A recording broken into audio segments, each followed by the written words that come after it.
One thing that keeps me puzzled, despite having studied finance and economics at the world's best universities, the following question remains unanswered.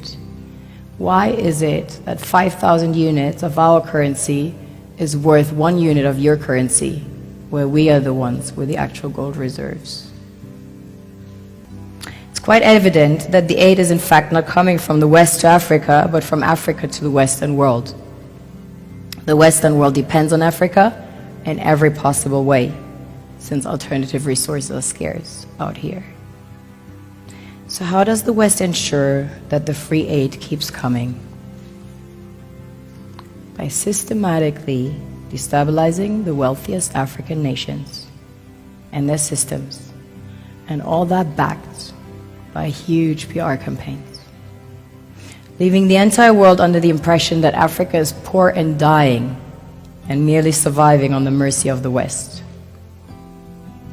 Well done, Oxfam, UNICEF, Red Cross, Life Aid, and all the other organizations that continuously run multi-million-dollar advertisement campaigns depicting charity porn to sustain that image of Africa globally. Ad campaigns paid for by innocent people under the impression to help with their donations. While one hand gives under the flashing lights of cameras, the other takes in the shadows. We all know the dollar is worthless, while the euro is merely charged with German intellect and technology, and maybe some Italian pasta. How can one expect donations from nations that have so little? It's super sweet of you to come with your colored paper in exchange for our gold and diamonds. But instead, you should come empty-handed, filled with integrity and honor. We want to share with you our wealth and invite you to share with us. The perception is that a healthy and thriving Africa would not disperse its resources as freely and cheaply, which is logical. Of course, it would instead sell its resources at world market prices, which in turn would destabilize and weaken Western economies, established on the post-colonial free meal system.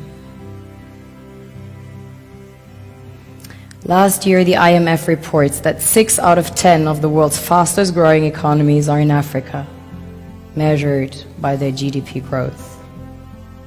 The French Treasury, for example, is receiving about $500 billion year in, year out, foreign exchange reserves from African countries based on colonial debt they forced them to pay. Former French President Jacques Chirac stated in an interview recently that we have to be honest and acknowledge that a big part of the money in our banks comes precisely from the exploitation of the African continent. In 2008, he stated that without Africa, France will slide down in the rank of a third world power. This is what happens in the human world, the world we have created.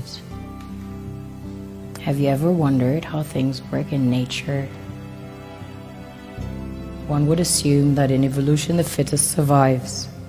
However, in nature, any species that is overhunting, overexploiting the resources they depend on as nourishment, natural selection would sooner or later take the predator out, because it offsets the balance.